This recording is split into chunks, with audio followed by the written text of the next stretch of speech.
विद्यार्थी मित्रांनो,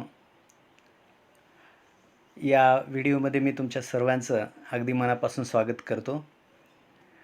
बी ए तृतीय वर्षासाठी 5व्या सेमिस्टरसाठी आपल्याला हा पहिला पेपर आहे, ज्याला आपण डिसिप्लिन स्पेसिफिक इलेक्टिव्ह असं म्हणूयात.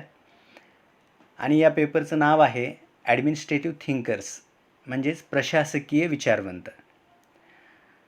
विद्यार्थी मित्रांनो, लोकप्रशासनाच्या जडणघडणीमध्ये लोकप्रशासनाच्या विचारवंताचे खूप सारे योगदान असलेले आपल्यास दिसून येते. आणि विद्यार्थ्यांना लोकप्रशासनात ज्या विचारवंतांनी योगदान दिलेले आहे अशा विचारवंतांची ओळख व्हावी, त्यांनी मांडलेल्या सिद्धांतांची ओळख व्हावी, म्हणून हा पेपर मुख्यतः अभ्यासक्रमात समाविष्ट करण्यात आलेला आहे. त्याचबरोबर लोकप्रशासनाच्या ज्या मूलभूत संकल्पना आहेत त्या संकल्पनांचंही त्यांना ज्ञान व्हावं, वेगवेगळे दृष्टिकोन विद्यार्थ्यांना लक्षात यावेत.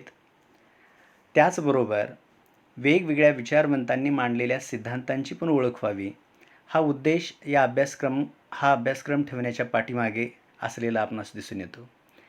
या पेपरमध्ये एकूण 5 प्रकरणं आहेत की ज्या 5 प्रकरणामध्ये आपल्याला भारतीय आणि पाश्चात्य अशा दोन्ही प्रकारच्या विचारवंतांच्या विचारांचा परिचय होईल. त्यातलं पहिलं प्रकरण जे आहे ते आहे कौटिल्याचं. भारतीय विचारवंत आहे प्राचीन काळातील, आणि कौटिल्याचे जे 2 प्रमुख विचार आहेत ते 2 प्रमुख विचार या प्रकरणामध्ये आपल्याला पाहायचे आहेत. एक आहे व्ह्यूज ऑन गुड गव्हर्नन्स, म्हणजेच कौटिल्याचे सुशासनासंबंधीचे विचार काय आहेत.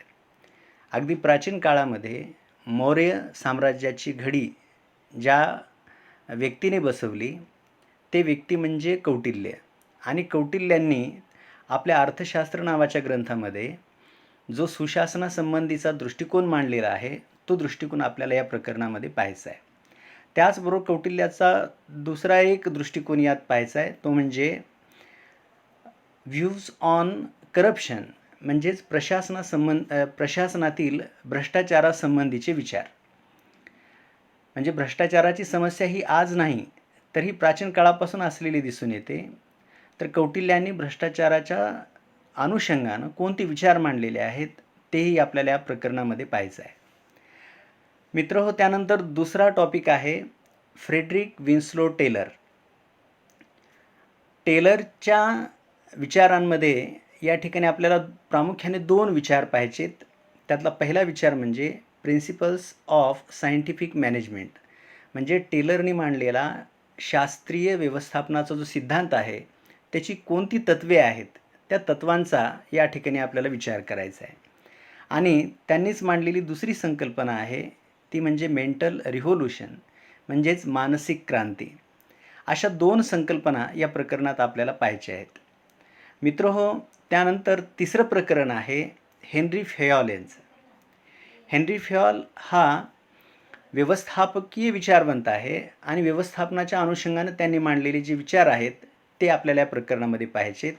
त्यात प्रामुख्याने 3 संकल्पना आपल्याला पाहायच्या आहेत.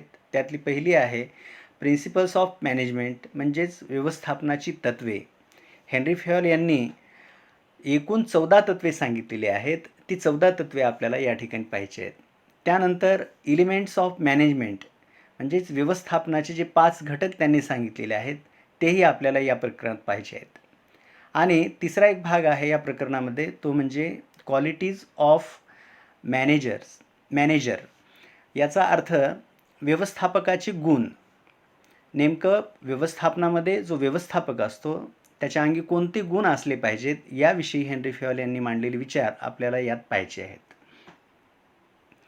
त्यानंतर चौथं प्रकरण आहे मेरी पार्कर फॉलेट.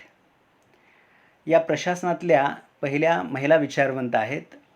त्यांना प्रशासनातील मानसशास्त्रज्ञ म्हणूनही ओळखले जाते. त्यांच्या 2 संकल्पना या प्रकरणामध्ये आपल्याला पाहायच्या आहेत. त्यातली पहिली आहे व्ह्यूज ऑन लीडरशिप, म्हणजे नेतृत्वासंबंधी मेरी पार्कर फॉलेट यांनी कोणते विचार मांडलेले आहेत. नेतृत्वाचे प्रकार, नेतृत्वाचे गुण, या सर्व गोष्टी आपल्याला या संकल्पनेत पाहायच्या आहेत. त्याचबरोबर दुसरी संकल्पना त्यांची आहे ते म्हणजे कन्स्ट्रक्टिव्ह कॉन्फ्लिक्ट अँड इंटिग्रेशन, म्हणजेच रचनात्मक संघर्ष आणि एकीकरण. संघटनेमध्ये जो संघर्ष उद्भवतो तो कोणकोणत्या मार्गाने मिटवता येऊ शकतो आणि त्यांच्यामध्ये एकात्मता कशा पद्धतीने निर्माण करता येऊ शकते याविषयी त्यांची ही संकल्पना अतिशय सुप्रसिद्ध आहे आणि याही संकल्पनेचा आपल्याला यात विचार करायचा आहे. मित्रहो, शेवटचं प्रकरण या पेपरमधलं आहे ते म्हणजे हर्बर्ट सायमन यांचं. त्यांच्याही 2 संकल्पना आपल्याला यात पाहायच्या आहेत. त्यातली पहिली आहे डिसिजन मेकिंग थेरी, म्हणजेच निर्णय निर्धारण प्रक्रिया यासंबंधी असलेला त्यांचा सिद्धांत.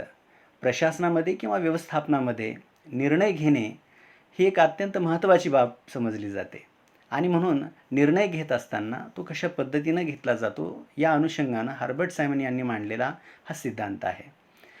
दुसरा एक त्यांचा सिद्धांत आहे तो म्हणजे कम्युनिकेशन थेरी, म्हणजे संसूचनाचा सिद्धांत. संसूचन हा संघटनेचा आत्मा असतो आणि म्हणून संसूचनाचं महत्त्व काय असतं, संसूचन कोणकोणत्या पद्धतीनं केलं जातं असतं, या सर्व गोष्टी आपल्याला या सिद्धांतामध्ये पाहायच्या आहेत. असा एकूण 5 प्रकरणाचा हा जो पेपर आहे हा अत्यंत महत्त्वाचा तर आहेच, परंतु विद्यार्थ्यांना लोकप्रशासनातील जे विचारवंत आहेत त्यांनी मांडलेल्या विविध संकल्पनांचा अतिशय चांगल्या पद्धतीनं अभ्यास होण्याच्या दृष्टीने हा पेपर अत्यंत महत्त्वाचा असलेला आपणास दिसून येतो. आपण या ठिकाणी थांबूया. पुढच्या व्हिडिओमध्ये आपण दुसऱ्या पेपरच्या अभ्यासक्रमासंबंधी जाणून घेऊयात. धन्यवाद.